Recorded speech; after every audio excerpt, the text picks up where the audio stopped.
Mia, she is a mediator and life coach whose clients have ranged from governments to religious institutions.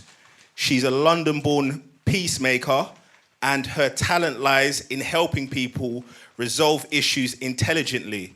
And I think that comes about, from her legal background, but I'll let her tell you about that. Round of applause, please.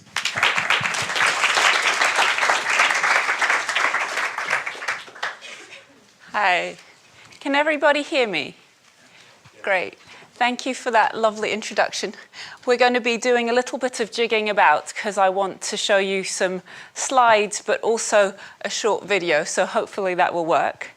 And I've been told that I should cut down what I'm saying as much as possible to make this as quick as possible. So I had 45 minutes. I'm aiming for 30 minutes. So I'm going to try and teach you to manage stress and be really, really calm in a very short space of time. And this is what you'll be doing every day in your work life. So I'm going to tell you a little bit about your health and well-being. But first, I'm going to add a little bit to what Tunde said and tell you a little bit about why I should be telling you about your health and well-being in this sector. So I first started out, I wasn't sure if I wanted to study petroleum engineering or law. So I applied for both, I got both, and I ended up doing law. But when I went to Imperial College to find out about the day, they said there was a course in environmental studies. And this will date me and tell you my age. At the time, we hadn't heard about global warming, and I thought, why would anyone want to study environmental studies? And a few years later, when I left the law, I went back to Imperial and studied environmental technology, which was the new name for environmental studies. So, shifts in career. I worked for the UK and the US on energy efficiency, which the economists beautifully call invisible fuel. It's the only way we've ever managed to make it sound sexy, but it has huge, huge savings.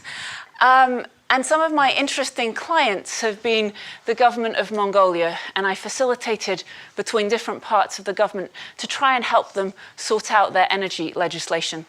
I've also helped the Church of England work on gay marriage and come to some understanding of each other, even if they can't resolve the issue.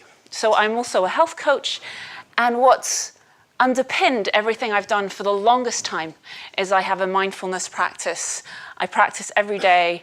I go on retreat every year, and I'm bringing out a mindfulness course soon. And Tunde said, do I call you a meditator or a mediator? And I said, really, you can say either. They're both true. So I'm going to touch briefly on your health and well-being because as part of your ticket today, you've got something that will come in your inbox about a week from now, which is my health and well-being program. I call it Intelligent Start. But I see your body as a vehicle for your life, and I'm not alone in this. One of the people I'm going to tell you about in a little bit also sees it like that. So it's important to be healthy, but you have to manage to fit it into your life in a way that allows you to enjoy life to the full. And that's what my program, but you'll be receiving that, so I won't tell you much about that. So I thought I'd start by asking you all if any of you ever experienced stress. Raise your hand if you experience stress. Amazing. We all experience stress. So that's what we're going to focus on today. 2 more questions about that. Do you think it's a good thing? Do you think it's useful and it makes you more productive? A few of us. Do any of you think it's not such a great thing and actually life would be better if you were calm and relaxed? So we're about 50-50. I think some people put up their hand twice, but that's okay. Let's quickly talk about the effects of stress on your mind. And a lot of people, some of my clients, some people when I go and talk in corporates about mindfulness, they say, you know what, I feel like we're expected to be stressed. I feel like it's part of the culture. And so this is what I tell them. Stress brings cortisol and adrenaline. So it's as if you have a big lion in the corner, you're in fight or flight mode. You can't think clearly with those running through you. And that is not helpful to your work. You also can't evaluate risk properly. It has an impact on your health and your well-being. And it has an impact on the way you relate to people. It's hard to see people in a good light. So when people say, I'm expected to be stressed, I say, some of the top people in the world don't come across stress. Does anyone know who this is? He's before your time, but he is from the oil industry. My gosh, yes, I'm old. So this is one of my heroes. His name is Red Adair, and he was the 20th century's biggest, most important fighter of all oil well fires. Whenever there was a big problem with an oil well fire, Red Adair was called. And in the Gulf, when Saddam Hussein put on fire, I think it was over 700 oil wells, he and his team put out 117 of those fires. Towards the end of his life, 2 people followed him around everywhere to try and find out what he knew. And a lot of what he knew and how he reacted was on instinct. And he was asked, "Are you afraid?" And this is what he answered: "No. Never afraid, just very careful." So that's Red Adair, and this is another person who's way before your time. But you might guess who it is because his name is somewhere buried in the text. Can anyone guess who this is? Stirling Moss. Excellent. Sir Stirling Moss now, and he's a legendary racing driver, and that's me and my boyfriend when I interviewed Stirling Moss. You can try and figure out which one's my boyfriend and which one's Stirling Moss. He's a legend of motor racing. And we're going to show you a little clip that no one's ever seen before, other than me, from the interview that I did with Stirling. And to give you a little bit of context, I just asked him about a rally he'd done where he still holds the record. And it's the Mille Miglia with a sharp cliff face, and few non-Italians have ever won it because it's in Italy. And they practiced and practiced, and he had something he calls a loo roll, a toilet roll, that they used to read the instructions off. And he had to put his full faith in his co-driver and trust completely as they went round these hairpins with cliff edges, and he did the fastest time ever done. So he's just told me that he's pretty fearless, and this is what I ask him. Is there anything you're afraid of? So that's Stirling Moss, fearless. We have Red Adair, fearless. What happens to the rest of us who do experience fear and stress in everyday life? So we're going to look at a couple of ways of dealing with that so that it doesn't hold us back and we don't act from fear. So Red and Stirling have these things in common. Fearlessness, they're careful, they know their limitations, and they understand what they do in great depth. But they both have a huge amount of passion. And here's an annoying little fact, or maybe a helpful fact. You're never going to be really, really, really successful unless you feel passionately about what you do. So whatever you're doing, do it, but move towards whatever you feel passionate about. So I hope you feel passionate about what you do. But if you don't, find your passion, because that's where you're going to excel. So if we're not fearless, I'm going to skip a couple of these slides and go to what Viktor Frankl said. Viktor Frankl was a Holocaust survivor. He was a psychiatrist who was in the concentration camps. And he says, between stimulus and response, there is a space. And that's where our power and our freedom lies. And that's what I've learned to find through mindfulness, that space, so that we can stop being caught up in whatever's going on, and we can give it some room and see it from the outside. So here are just 3 basic points for dealing with fear and stress. Acknowledge it. So many of us try and bury it. It's kind of like, I'm not afraid, there's nothing going on, there's nothing going on. And there's a beautiful saying in French, if you run away from your shadow, it follows you. If you follow your shadow, it runs away from you. So meet your fear, embrace your fear. It's here. I'm full of quotes today, but Byron Katie says, if you argue with reality, you lose. but only 100% of the time. So it's there. Deal with it. But don't react from the fear. So don't make your decisions based on stress, because you're going to have loads of difficult decisions to make in your careers. Make them from knowledge, from wisdom, from a calmer place. And this is a question I like to ask myself when things get on top of me and there's too many things going on. What's the simple, elegant next step I need to take to move this forward? Just right now, right here in the moment. So this is really about you, not about me. So I thought I would ask you to think about what's something you get stressed about in a professional context. And then to be really, really brave and turn to the person next to you and just share with them something that you get stressed about in a professional context. Because one of the things that I've learned is many people get stressed about many things, and some of the people who are at the top of their professions still get incredibly stressed. It doesn't mean that they're not good at what they do. And many people, this is something that I learned as a trainee lawyer, and I was so grateful that a partner stood up in front of 50 of us and said this: most of us feel like frauds a lot of the time. And I remember two of my clients when I was a lawyer were UCI and Odeon. I worked on this huge cinema merger. You go into a room and you think, am I really ready for this? Like, this is huge. You guys will be working in huge fields that will have huge impacts on people's lives. And some of the time, you'll feel like you're not really sure you're ready for this. And this is when you need to learn to trust yourself.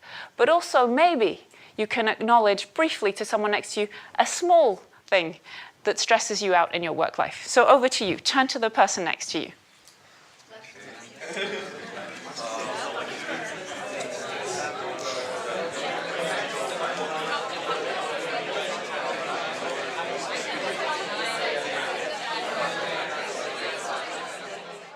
What else do Red and Sterling have in common? And there are many, many things. But these are three more. And guess what? Mindfulness can help you develop these too: intuition, focus, and dedication. And dedication is all the planning that's involved, the commitment, the preparation. But focus is the big one that I've seen most successful people need to have an ability to focus. Now, when you concentrate for a long period of time, does it leave you more tired or more energized? So raise your hand if it leaves you more tired. And then raise your hand if it leaves you more energized. Okay. You guys, you should talk to these people who raise their hands because they are rare. Research shows that when we focus for a long period of time, we get tired. When we practice mindfulness, we learn to shift our concentration and become more like the second group of people who can be relaxed whilst we are concentrating, so it's not so depleting. And so there are three things that we develop that help us focus when we work with mindfulness. The first is relaxation. And that's hard for a lot of us, because a lot of us, we have a lot to do, we're highly strung. But we develop it with vividness. Vividness means alertness, a brightness, a clarity. So you're relaxed, but you're clear. And then we have steadiness, the ability to keep that concentration going over time. And we need to be able to concentrate, to focus on tasks, to get things accomplished. So your ability also to direct your focus to whatever it is you want it to focus on will change your life. In a moment, we're going to do a short mindfulness exercise. But I'm wondering if two people can tell me a couple of benefits of mindfulness that I haven't mentioned. Anyone? Yeah. Appreciating things around you. Appreciating things around you. Yeah. Beautiful. Yeah. Anything else? Yeah. to improve your performance on a given task. Improve your performance on a given task. Brilliant. Yeah. I come across a saying which I find really useful in mindfulness. It's the best place for the mind of man is in a place undisturbed by the hand of man. Beautiful. Thank you very much. Thank you for sharing that. So, the Mindfulness All-Party Parliamentary Group essentially says mindfulness doesn't solve everything, but it solves a heck of a lot of things. And these are just a few of the benefits of mindfulness. And unfortunately, the one that's in yellow that you can probably not see so clearly is better relationships. And that includes relationships at home and at work. And relationships and people are going to be key in your career. So before we give mindfulness a go, before I ask you to be brave again and do something practical in the room, this is what we're looking to develop, that space where we have more choice and more power. So this is a friend of mine in the next photo in Hong Kong. So we're going to try out mindfulness. So for a moment, just put both of your feet on the ground. You don't have to sit like that. If you want to, if you think you can. And trust me and close your eyes. I promise I won't steal your wallets. And it's been a busy day, huh? So just notice a lot of information, a lot of new people. Notice if there's any thoughts that you have. So you're not getting involved in the thoughts. You're just noticing, oh, thoughts. And not judging them either, even if they're judging thoughts. And then notice your mood. How are you feeling right now? Are you happy, sad, exuberant?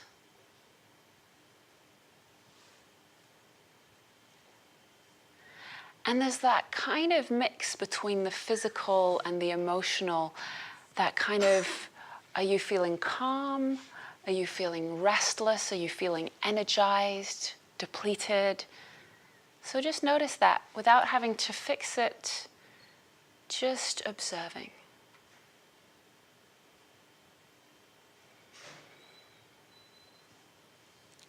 And then take your attention. Notice how your attention can be clear, even if there's a lot going on in front of it, like thoughts and feelings. Turn your attention to your breath. And just notice how as you inhale through your nostrils, the air is slightly cooler than when you exhale out of your nostrils. See if you're able to feel that. And if you're not able to feel that, no problem. Just notice what it's like to not be able to feel that.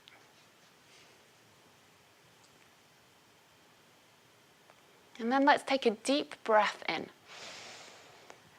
And exhale with sound. So deep breath in. You can do better than that. Deep inhale. Yeah. And see if you can notice where the breath moves in your body. Is your belly moving more? Is your chest moving more? Is it not possible to feel either?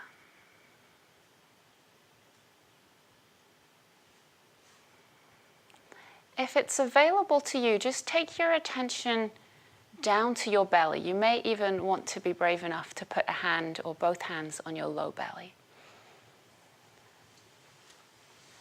And just notice the movement of the belly, if there is any.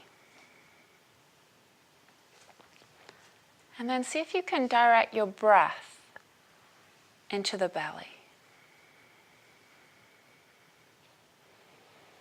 So that it expands on the inhale and it kind of recedes on the exhale.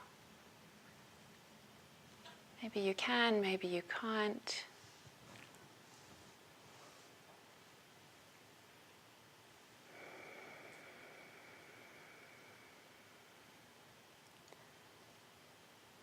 And just shift your attention, keep breathing into your belly, and shift your attention to the back of your body. And just see if it's possible to take your attention to the back of your head.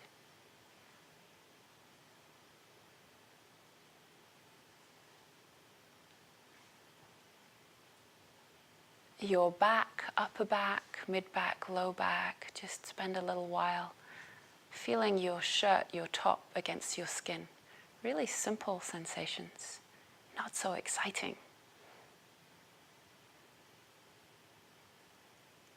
And then down, feeling your butt on the seat.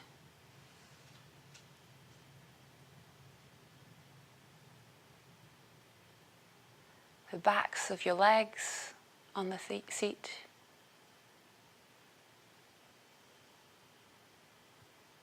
Your calf muscles.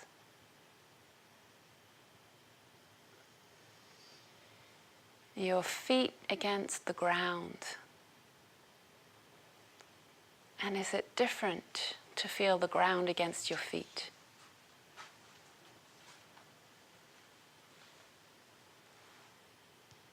And then bringing the attention back up to the belly. And just noticing any movement there again.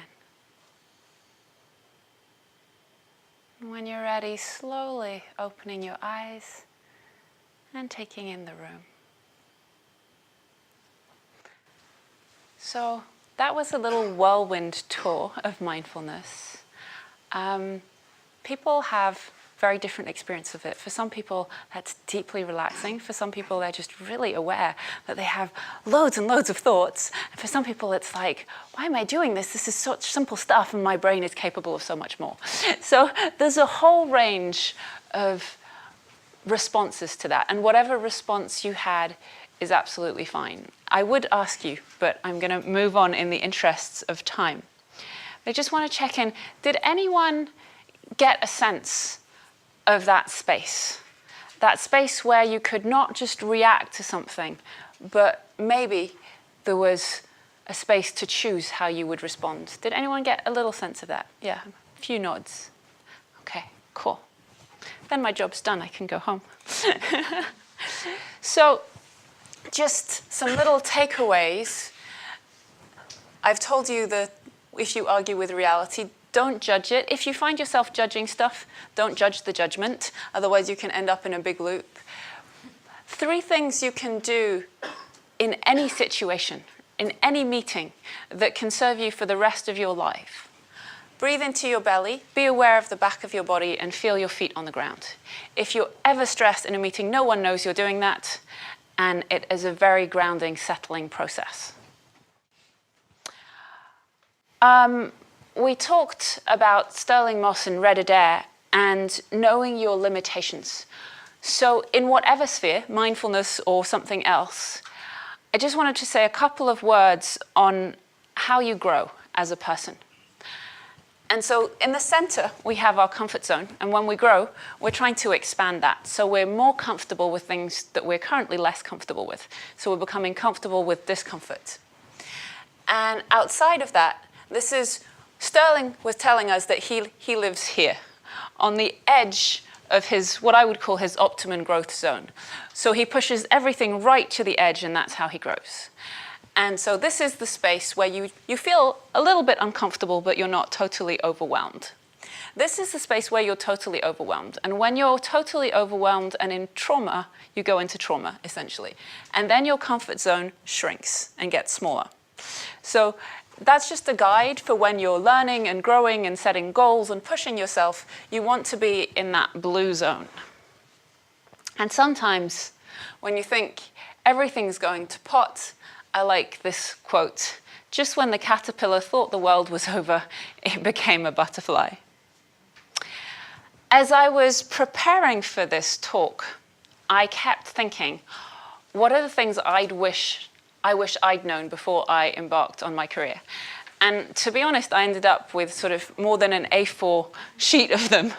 But these are a few things that I wish I'd known.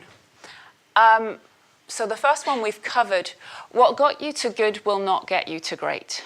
So you have to take risks and learn to trust yourself and to trust your intuition to get to great. This, I could have spoken for 2 hours on be willing to be misunderstood. We all seek so hard to be understood by other people. And a lot of our frustrations are around not being able to be understood. Choose the person you want to learn from. Someone who inspires you, someone who makes you feel like you want to get up and go to work every day, because your boss and your team are really important. And these two kind of go together, reconciling opposites. Learn to reconcile opposites. The truth is rarely at one extreme. So if I told you to be yourself, what if I felt like coming and giving this talk in my underwear? That would not be appropriate. So be yourself. Everyone is already taken. I love Oscar Wilde, but appropriately. Find that balance. Trust yourself, but be willing to listen to others. Respect everyone. Be nice in a confident way. And that's what I mean by don't seek to be liked by everyone. Not everyone will like you. Not everyone will understand you. But be respectful to everyone. Be nice to people. Try and understand them. Put understanding them ahead of them understanding you. And people. People are the most important part of everything. Whatever you're doing, whatever you're building, even if it's an engineering job, ultimately it has to be run by people. So I remember when I studied water management at some point as my master's, I went on loads of sewage treatment plants, and they said, who do you think we get to do these changes in the bacteria that goes into the water to monitor these machines? Do you think it's postdocs or PhD students? And they said, no, they get bored. We have to find people who are competent and reliable but won't get bored. So everything is ultimately about people.